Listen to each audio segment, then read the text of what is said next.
Hello friends, maths एम्ब्रोसी में आपका स्वागत है। मैं क्लास 11 को chapter number 2 relation and function पढ़ा रहा था। मैंने लेक्चर नंबर 3 तक रिलेशंस के बारे में बता दिया था। तो अब आइए देखते हैं लेक्चर नंबर 4 में हम फंक्शन के बारे में पढ़ेंगे। तो फंक्शन क्या होता है? फंक्शन एक ऐसा रूल होता है, एक ऐसा नियम होता है जो डोमेन के प्रत्येक एलिमेंट को डोमेन के एक यूनिक एलिमेंट से एसोसिएट करता है। आप जानते हैं कि मोबाइल फ़ोन में फंक्शंस होते हैं। इसका मतलब ये हुआ कि फंक्शन एक तरह की मशीन है जो जब हम कोई भी इनपुट डालते हैं तो आउटपुट जो मिलता है हमको एक यूनिक एलिमेंट मिलता है, एक यूनिक आउटपुट मिलता है। तो फंक्शन का मैथमेटिकल डेफिनेशन क्या है, इसको आइए हम समझते हैं। तो यहाँ पर देखिए फंक्शन और मैपिंग, इसको फंक्शन या फिर मैपिंग कहते हैं, हिंदी में फलन या प्रतिचित्रण कहते हैं। तो यहाँ पर हम लेट कर लेते हैं, let A and B be two non empty sets. यहाँ पर ए और बी दो नॉन एम्प्टी सेट्स हैं। Then a relation f from A to B is called a function if each element of A has unique image in B. इसका meaning क्या हुआ? अगर हमारे पास दो सेट है, मान लीजिए हमारे पास एक सेट यहाँ पर ये है, एग्जाम्पल देखिए, एक सेट हमारे पास यहाँ पर ए है और दूसरा सेट हमारे पास यहाँ बी है। अब इस सेट में ए बी सी डी मान लीजिए 4 एलिमेंट हैं और यहाँ पर 1 2 3 4 5 मान लीजिए 5 एलिमेंट्स हैं। तो यहाँ पर फंक्शन जो है एक ऐसा रिलेशन होता है जो क्या करता है, each element of A has unique image in B. Function क्या करता है कि ए के जितने एलिमेंट हैं इसका एक यूनिक इमेज सेट बी में बनाता है। अब इस यूनिक इमेज का मतलब क्या हुआ? It means f is said to be function if every element of A makes its image in B.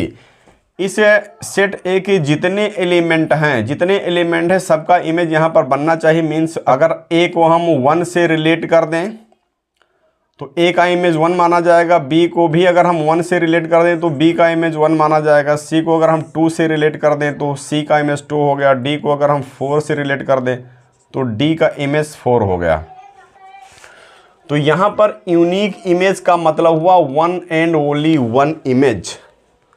Means यहाँ जितने एलिमेंट है सबका इमेज बनना चाहिए। और दूसरा नंबर है no element of A makes more than 1 image. यहाँ पर जितने एलिमेंट है सबका इमेज बनना चाहिए और किसी भी एलिमेंट का एक से ज़्यादा इमेज नहीं बनना चाहिए। तो यहाँ पर हम ये देख रहे हैं कि ए बी सी डी जितने एलिमेंट है सबका इमेज बन रहा है और किसी भी एलिमेंट का एक से ज़्यादा इमेज नहीं बन रहा है। तो फिर यहाँ पर ये एक फंक्शन है फ्रॉम ए टू बी। तो यहाँ पर ये जो एग्जाम्पल है ये एक फंक्शन है। अब एक दूसरा एग्जाम्पल हम लेते हैं। ये सेट ए है, ये सेट बी है। इसमें देखिए ए बी सी डी, यहाँ पर 1 2 3 4। यहाँ पर मैंने मान लो ए का इमेज 3 बना दिया और सी का इमेज 2 बना दिया और बाकी हमने इसको ऐसे छोड़ दिया, ब्लैंक छोड़ दिया। तो यहाँ पर देखिए f such that A to B, यहाँ पर ये जो है फंक्शन नहीं, ये सिर्फ एक रिलेशन है। ये सिर्फ एक रिलेशन है क्योंकि यहाँ पर every element each element of A has unique image been in B. जितने एलिमेंट ए के हैं सबका इमेज यहाँ पर बनना चाहिए। Every element of A makes its image in B. जितने एलिमेंट है सबका इमेज यहाँ बनना चाहिए। तो यहाँ पर बी और डी का कोई इमेज नहीं बन रहा है, इसलिए यहाँ पर ये एक रिलेशन है, फंक्शन नहीं है। और एक तीसरा एग्जाम्पल देखिए, ये सेट ए है, ये सेट बी है। यहाँ पर A B C D 1 2 3 4 5। Set A में A B C D 4 element हैं और यहाँ 1 2 3 4 5 हैं। अगर हम यहाँ पर ए का इमेज 2 पर बना दें, बी का इमेज 3 पर बना दें, बी का इमेज 4 पर बना दें, सी का इमेज 4 पर बना दें, डी का इमेज 5 पर बना दें, तो यहाँ देखिए जितनी एलिमेंट है सबका इमेज बन रहा है। लेकिन एलिमेंट बी जो है इसका 2 इमेज बन रहा है। बी का इमेज 3 भी है, बी का इमेज 4 भी है। तो यहाँ बी का 2 इमेज बन रहा है और इसलिए ये एक रिलेशन है f such that A to B. यहाँ पर ये एक रिलेशन है, ये फंक्शन नहीं है, ये एक रिलेशन है। क्योंकि यहाँ सभी एलिमेंट का इमेज तो बन रहा है, तो पहला कंडीशन तो होल्ड कर रहा है, every element of A makes its image in B, लेकिन no element of A makes more than one image. ये कि जितने एलिमेंट हैं किसी भी एलिमेंट का एक से ज़्यादा इमेज नहीं बनना चाहिए। तो यहाँ सेट एलिमेंट बी का यहाँ पर 2 इमेज बन रहा है, 3 भी इसका इमेज है और 4 भी इसका इमेज है। तो अगर इस तरह से होता है तो ये जो है रिलेशन होता है, फंक्शन नहीं होता। ये भी रिलेशन है, फंक्शन नहीं है। फंक्शन जो होता है उसका कंडीशन यही है कि जितने एलिमेंट हैं सबका इमेज बनना चाहिए और किसी भी एलिमेंट का एक से ज़्यादा इमेज नहीं बनना चाहिए। तो ये जो है फंक्शन का एरो डायग्राम है। अगर हम इसको रोस्टर फॉर्म में लिखना चाहें तो इस f को हम लिख सकते हैं, f is equal to a का इमेज 1 है तो a कामा 1 लिखेंगे, b का इमेज 1 है तो b कामा 1 लिखेंगे, c का इमेज 2 है तो c कामा 2 लिखेंगे, और d का इमेज 4 है तो d कामा 4 लिखेंगे। और इस तरह से ये हमारा रोस्टर फॉर्म में ये आ गया। तो फंक्शन या मैपिंग में ध्यान ये रखना है कि डोमेन मीन्स सेट ए के जितने एलिमेंट हैं सबका इमेज बनना चाहिए और किसी भी एलिमेंट का एक से ज़्यादा इमेज नहीं बनना चाहिए। सो स्टूडेंट सब आइए देखते हैं डोमेन और रेंज क्या होता है फंक्शन का। तो सबसे पहले देखिए domain and codomain of a function. Let f such that A to B a function, then the set A is called domain and the set B is called codomain of the function f। Means अगर कोई function है f such that A to B, अगर कोई function है तो ये जो whole set A होता है इसको हम डोमेन कहते हैं। यहाँ पर domain of function f is equal to whole set A हो जाएगा, और होल सेट A का मीनिंग हुआ यहाँ पर इस A में जितने एलिमेंट हैं A B C D, यही इसका डोमेन हो जाएगा। और कोडोमेन जो होता है codomain of the function f, codomain क्या होता है, ये होल सेट B होता है, पूरा सेट ये जो B है इसको कोडोमेन कहते हैं। पूरा सेट B जो है इसको हम कोडोमेन कहते हैं। तो इस एग्जांपल में कोडोमेन हो जाएगा 1 2 3 4 5, 1 2 3 4 5। अब देखिए रेंज क्या होता है, रेंज ऑफ फंक्शन क्या होता है, the set of those elements of B which are associated to any element of is called range of f. Means यहाँ पर अगर f such that A to B एक फंक्शन है जिसमें ये एरो डायग्राम आपको दिख रहा है, तो बी के उन एलिमेंट का सेट होता है, बी के उन एलिमेंट का सेट होता है जो ए के किसी ना किसी एलिमेंट से एसोसिएटेड है, रिलेटेड है। तो यहाँ पर रेंज इसका हो जाएगा range of function f। B के उन्हीं एलिमेंट को लिखना है जो यहाँ पर ए के किसी ना किसी एलिमेंट का इमेज है। तो यहाँ पर 1 इमेज है तो यहाँ 1 लिख लेना है, 2 इमेज है 2 लिख लेना है, और 4 इमेज है 4 लिख लेना है।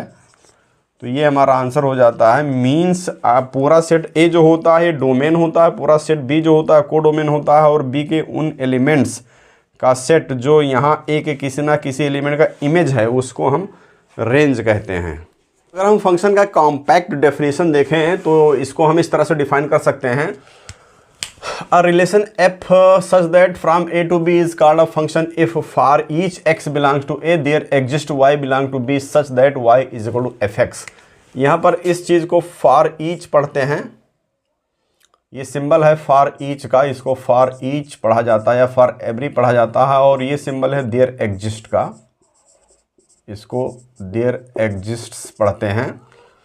तो यहाँ पर ये डेफिनेशन कह रहा है कि ए के जितने एलिमेंट x हैं सभी के लिए हमको एक y एलिमेंट b में मिल जाता है कि जब हम इस f के अंडर में x का इमेज निकालते हैं तो y मिलता है। यहाँ पर y is called image of x, इस y को x का इमेज कहते हैं। सेट b में जितने एलिमेंट होते हैं अगर ये एसोसिएटेड हैं तो वो इमेज होता है, और x को हम प्री इमेज कहते हैं y का। तो यहाँ पर एक ऐसा रिलेशन होता है कि ए के जितने एलिमेंट है सबके लिए हमको बी में एक यूनिक एलिमेंट मिल जाता है, तो हम इसको फंक्शन कहते हैं। अब इसका एक एग्जांपल अगर हम देखें तो एग्जांपल यहाँ पर हम इसका ले सकते हैं, जैसे y is equal to x square plus 1 है, तो यहाँ पर y is equal to x square plus 1 में यहाँ पर जो है हमारा ये x हो जाएगा, ये y हो जाएगा, और यहाँ जो रूल दिख रहा है, यहाँ जो नियम दिख रहा है हमको, ये f वो दिख रहा है x square plus one, x square plus one. तो जो भी हम इनपुट यहाँ पर डालेंगे, जो भी इनपुट हम यहाँ पर डालेंगे, x का वैल्यू लेंगे, तो यह x का वैल्यू मान लीजिए यहाँ पर हम 1 ले लें, तो यहाँ पर ये जो रूल f दिख रहा है क्या करेगा, ये 1 को स्क्वायर करके 1 ऐड करेगा, तो ये हो जाएगा 2। तो यहाँ पर हमको आउटपुट में 2 मिल जाएगा। अगर हम x का वैल्यू 2 ले लेंगे, तो जब हम x का वैल्यू 2 ले लेंगे, यहाँ पर x का वैल्यू 2 लेंगे, तो यहाँ पर इस f का रूल यहाँ पर ये है कि 2 का स्क्वायर करेगा प्लस 1 करेगा, तो यहाँ पर 5 मिल जाएगा। अगर हम x का वैल्यू -2 ले लेते हैं तो भी इसका वैल्यू 5 मिलेगा। अगर हम x का वैल्यू 3 ले लेते हैं तो इसका वैल्यू 10 मिल जाएगा। तो यहाँ पर हम देख रहे हैं कि 1 का इमेज 2 मिल रहा है और 2 का इमेज 5 मिल रहा है और -2 का इमेज भी 5 मिल रहा है, 3 का इमेज 10 मिल रहा है।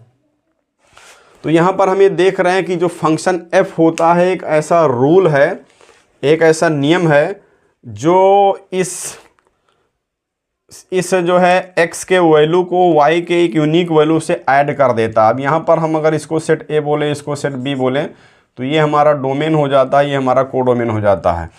तो यहाँ पर ये एक मशीन भी होती है एक तरह से, जैसे मोबाइल फ़ोन है, मोबाइल फ़ोन में बहुत सारे फंक्शंस होते हैं और जिस मोबाइल फ़ोन में जितना ज़्यादा फंक्शन होता है वो मोबाइल फ़ोन उतना ही ज़्यादा अच्छी मानी जाती है। तो यहाँ पर हम इस पार्ट को एक मशीन भी समझ सकते हैं कि इस पार्ट में एक कैलकुलेशन होता है। जब यहाँ पर हम कोई भी इनपुट डालते हैं तो इसमें एक कैलकुलेशन होता है, यहाँ पर एक रूल लग जाता है, एक नियम लग जाता है। मशीन यहाँ पर कुछ काम करती है और रिजल्ट जो देती है, हमको आउटपुट जो देती है, एक यूनिक एलिमेंट देती है। तो यहाँ पर f का मीनिंग यहाँ पर ये हो गया, f जो नियम दिख रहा है कि जिस भी इनपुट को डालेंगे उसका स्क्वायर होगा +1 होगा, तो हमको रिजल्ट में ये चीज़ मिल जाएगा। तो यहाँ पर हम देख रहे हैं कि जितने एलिमेंट हैं सब के सबका इमेज यहाँ पर बन रहा है और जितने एलिमेंट हैं सबका यूनिक इमेज बन रहा है, इसलिए यहाँ पर y = x² + 1 एक फंक्शन है। जबकि अगर हम दूसरा एग्जांपल ले लें y² = x, तो ये एक फंक्शन नहीं होगा, क्योंकि यहाँ पर अगर हम देखें, यहाँ पर अगर हम x मान लें, यहाँ पर y मान लें, ये x है, ये y है, तो यहाँ पर x का वैल्यू अगर हम 1 पुट कर देंगे, x का वैल्यू 1 पुट कर देंगे, y का वैल्यू निकालेंगे, तो यहाँ पर 1 भी आएगा और -1 भी आएगा। तो 1 का इमेज 1 पर बन रहा है और 1 का इमेज -1 पर भी बन रहा है। अगर हम मान लीजिए x का वैल्यू 3 पुट कर दें, तो 3 पुट करने पर y = √3 आएगा और -√3 आएगा, तो 3 का इमेज √3 बन रहा है और 3 का इमेज -√3 भी बन रहा है। तो यहाँ पर 1 का 2 इमेज बन रहा है, 3 का 2 इमेज बन रहा है, मीन्स किसी एलिमेंट का एक से ज़्यादा इमेज बनता है तो रिलेशन होता है, फंक्शन नहीं होता है। तो यहाँ पर ये जो f दिख रहा है ये वास्तव में एक रिलेशन है, फंक्शन नहीं है। ये एक रिलेशन है, फंक्शन नहीं है। रिलेशन तो कुछ भी हो सकता है, चाहे जिस तरह से ऐड हो जाए, चाहे जिस तरह से एसोसिएट कर दीजिए, तो रिलेशन होता है। लेकिन फंक्शन तभी होता है जब ये डोमेन के जितने एलिमेंट है सबका इमेज यहाँ पर बनता है और किसी भी एलिमेंट का एक से ज़्यादा इमेज नहीं बनता, तभी वो फंक्शन होता है। अब आइए देखते हैं सम फंक्शंस एंड देयर ग्राफ्स। तो पहला फंक्शन है आइडेंटिटी फंक्शन या तत्समक फलन। अ function f such that from real number to real number defined by y = fx = x for each x belongs to r is called identity function। Means यहाँ पर इसका जो domain है वो भी रियल नंबर है और जो कोडोमेन वो भी रियल नंबर है। लेकिन यहाँ पर कंडीशन ये है कि fx = x। यहाँ पर इस डोमेन के जितने एलिमेंट होंगे 1 का इमेज 1 पर ही बनेगा, क्योंकि fx = x आ रहा, 1 का इमेज 1 पर ही बनेगा। -2 का इमेज जो बनेगा -2 पर ही बनेगा। 3 का इमेज 3 पर ही बनेगा। मीन्स अगर कोई एलिमेंट सेल्फ से रिलेटेड है और फंक्शन है, तो अगर किसी भी एलिमेंट का इमेज सेल्फ बन रहा है तो हम उसको आइडेंटिटी फंक्शन कहते हैं। जितने एलिमेंट है सबका इमेज बनना चाहिए और किसी भी एलिमेंट का 2 इमेज नहीं बनना चाहिए या एक से ज़्यादा इमेज नहीं बनना चाहिए, तभी वो फंक्शन होता है।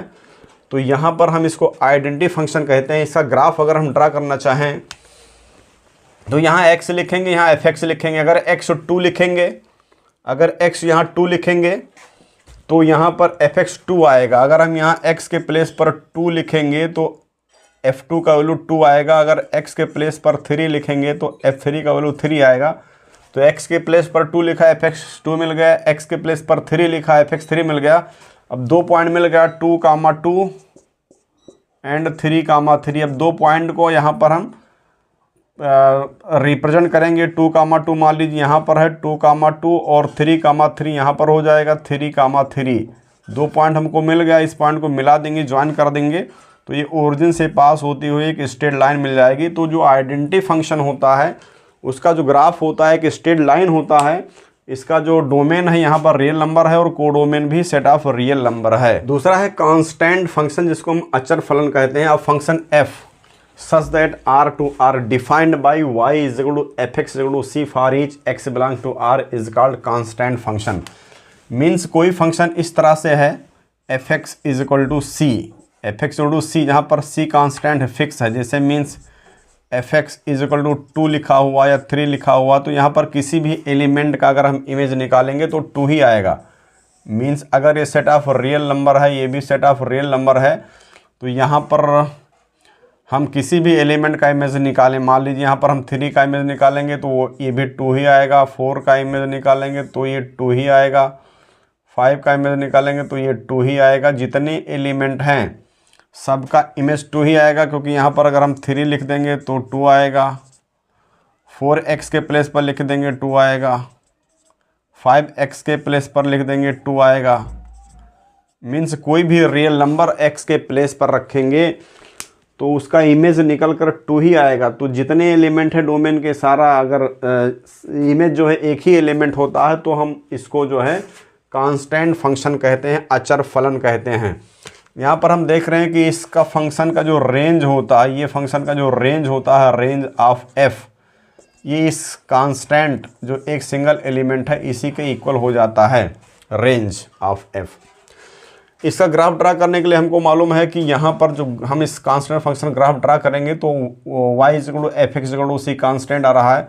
तो c डिस्टेंस पर, यहाँ पर ये डिस्टेंस c है, c डिस्टेंस पर एक स्ट्रेट लाइन मिल जाएगी, क्योंकि चाहे x का वैल्यू 0 लिखें तो भी उतना ही आएगा। c 1, 2, 3 या -1, -2, -3 कुछ भी लिखें तो ये डिस्टेंस हमेशा हमारा सेम ही रहेगा। तो यहाँ पर हमको बहुत सारे पॉइंट्स मिल जाएंगे, तो इसको ज्वाइन करेंगे तो एक स्ट्रेट लाइन आएगी पैरेलल टू x एक्सिस। तो कांस्टेंट फंक्शन का जो ग्राफ होता है एक स्ट्रेट लाइन होता है पैरेलल टू x एक्सिस, और कांस्टेंट फंक्शन का जो रेंज होता है वही सिंगल एलिमेंट होता है। तो स्टूडेंट्स अब आइए देखते हैं टाइप नंबर 3 है modulus function. A function f such that R to R means real number to real number defined by y जो fx जो mod x for each x belongs to real number is called modulus function. तो modulus function mod x को इस तरह define करते हैं, इसको modulus x या mod x पढ़ते हैं। तो mod x equal to x होता है if x greater then equal to 0 और mod x equal to -x होता है if x less than 0। Means अगर मॉडुलस 5 लिखा है तो ये 5 ग्रेटर देन 0 है, 5 यहाँ पर ग्रेटर देन 0 है तो ये सिंपली x यानी 5 आ जाएगा। और अगर -5 का मॉड है तो हम देख रहे हैं कि -5 लेस देन 0 है, तो लेस देन जब 0 होता कोई चीज़ तो माइनस के साथ में x क्वांटिटी आती है तो -5 आएगा, तो फाइनली ये 5 ही हो जाएगा। तो मॉडुलस के अंदर चाहे पॉजिटिव क्वांटिटी हो चाहे निगेटिव क्वांटिटी हो, उसका वैल्यू जो निकल करके आता है हमेशा पॉजिटिव ही आता है by this definition.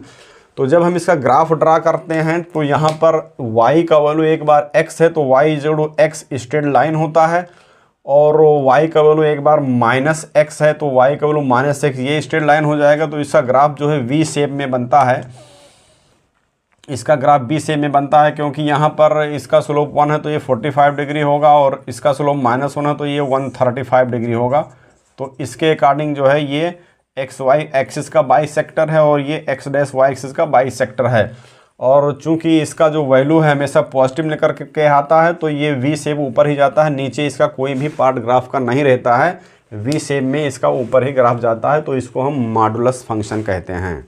Function number 4 देखिए, सिग्नम फंक्शन है। A function f such that from real to real defined by f x equal to 1 if x greater than 0, f x equal to 0 if x equal to 0, f x to -1 if x less than 0 is called the signum function. इसको हम signum function कहते हैं। Means x का value अगर greater than 0 है तो ये fx का वैल्यू 1 ही आएगा। अगर x का वैल्यू लेस दैन 0 है तो fx का वैल्यू -1 आएगा। 0 पर x जोड़ो 0 पर इस फंक्शन का वैल्यू 0 आता है। या फिर इक्विवेलेंटली हम fx जोड़ो मॉड x अपान x लिखते हैं। x not equal to 0, x 0 नहीं है, बाकी कोई भी रियल नंबर है तो मॉड x अपान x होगा, और x अगर 0 हो तो fx का वैल्यू 0 होता है। तो हम इसको सिग्नम फंक्शन कहते हैं। इसका जो ग्राफ है, अगर हम इसका ग्राफ देखें, यहाँ पर देखिए, अगर हम इसका डोमेन देखें, यहाँ पर हम इस फंक्शन का डोमेन देखें, डोमेन ऑफ द फंक्शन, तो set of real number R हो जाएगा डोमेन।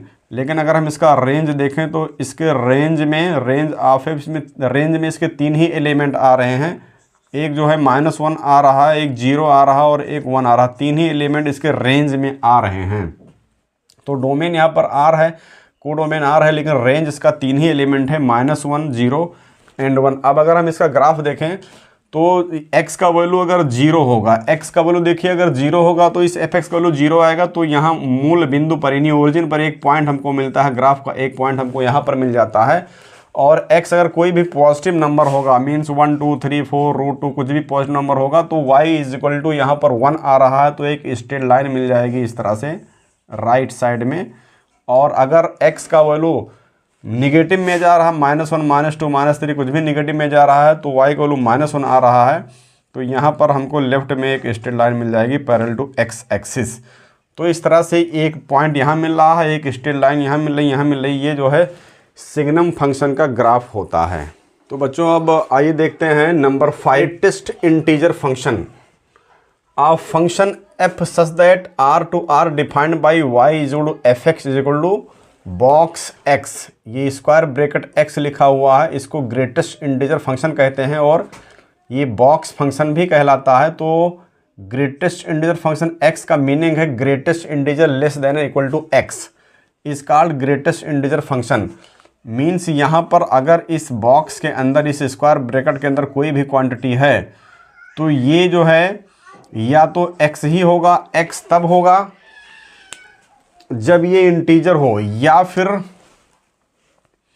ये इस x से लेस होगा। या तो ये x ही होगा यहाँ पर जो भी निकल करके आएगा, या तो ये x ही होगा, या फिर जो है जो भी निकल करके आएगा यहाँ पर वो x से लेस होगा, क्योंकि greatest integer less than equal to x। इसके बाहर जो भी निकल करके आएगा या तो x ही होगा या फिर x से लेस होगा, लेकिन ग्रेटेस्ट इंटीजर होगा। मीन्स अगर हम यहाँ पर इसका एग्जांपल देखें तो अगर यहाँ पर ग्रेटेस्ट इंटीजर सिर्फ 3 लिखा हुआ है तो इसका वैल्यू 3 आ जाएगा, क्योंकि या तो x होना चाहिए या फिर x से लेस होना चाहिए, लेकिन ग्रेटेस्ट होना चाहिए तो 3 हो जाएगा, इंटीजर होना चाहिए। अगर यहाँ पर 3.1 लिखा हुआ है तो यहाँ पर ये भी 3 होगा, क्योंकि यहाँ पर इससे लेस होना चाहिए, ग्रेटेस्ट होना चाहिए, इंटीजर होना चाहिए। तो यहाँ पर 3.9 अगर है तो इसका वैल्यू भी यहाँ पर 3 ही होगा। अगर यहाँ पर -1 लिखा हुआ है तो इसका वैल्यू -1 हो जाएगा, मीन्स इंटीजर अगर है तो वही हो जाएगा। लेकिन अगर यहाँ पर -1.1 लिखा हुआ है तो यहाँ पर इसका वैल्यू जब भी निकल करके आएगा तो एक इंटीजर आएगा, ग्रेटेस्ट आएगा, या तो यही होगा या फिर इससे लेस होगा। लेकिन ग्रेटेस्ट होगा तो इससे लेस हो, ग्रेटेस्ट हो, तो ये -2 निकल करके आ रहा है। तो अगर यहाँ पर अंदर इंटीजर है तब तो इसका वैल्यू इंटीजर होता है। लेकिन अगर कोई भी फ्रैक्शन यहाँ पर है तो या तो यही निकल करके आता है, फिर इससे कम निकल करके आता है, लेकिन ग्रेटेस्ट इंटीजर निकल करके आता है। तो इस तरह से अगर हम इसका ग्राफ बनाएं तो अगर x का वैल्यू 0 है यहाँ पर, तो x का वैल्यू 0 है तो ये ग्रेटेस्ट इंटीजर फंक्शन 0 आ जाएगा। अब 0 के बाद में 0.1 2 3 4 कुछ भी रहेगा तो इसका वैल्यू 0 ही आएगा, हमको यहाँ पर एक पॉइंट मिल जाएगा। लेकिन जैसे ही x का वैल्यू 1 होगा तो इस फंक्शन का वैल्यू 1 हो जाएगा, और 1.1 से लेकर के 1.9 तक इसका वैल्यू 1 होगा, तो एक स्ट्रेट लाइन यहाँ पर आती है। जैसे इसका वैल्यू 2 होगा तो फंक्शन का वैल्यू 2 हो जाएगा, लेकिन 2.1 2.9 तक इसका वैल्यू यहाँ पर 2 निकल करके ही आएगा, तो ये एक स्ट्रेट लाइन हो जाता है। इसी तरह से अगर 0 होगा तो यहाँ पर यही मिल जाएगा, लेकिन 0 से थोड़ा सा लेस होगा, -0.1 होगा तो -0.1 होगा तो इसका वैल्यू निकल करके -1 आ जाएगा, क्योंकि यहाँ पर हमारा वैल्यू जो है ग्रेटेस्ट होना चाहिए और इंटीजर होना चाहिए। तो अगर हम यहाँ पर ग्रेटेस्ट इंटीजर -0.1 ले लेते हैं और इसका वैल्यू निकालना चाहते हैं तो यहाँ पर इससे लेस होना चाहिए और इससे लेस -1 हो जाएगा। तो 0 से ले करके -1 तक के बीच में, यहाँ तक के बीच में x का वैल्यू कुछ भी लें, हम इसका वैल्यू -1 आएगा तो -1 यहाँ पर ये एक हमको स्ट्रेट लाइन ये मिल जा रही है। इस तरह से जब हम ग्रेटेस्ट लीनियर फंक्शन का ग्राफ ड्रा करते हैं तो हमको इस तरह का ग्राफ मिलता है। इसको हम ग्रेटेस्ट लीनियर फंक्शन कहते हैं। तो अब मैं नेक्स्ट वीडियो लेक्चर में आपके एक्सरसाइज के क्वेश्चंस को बताऊंगा।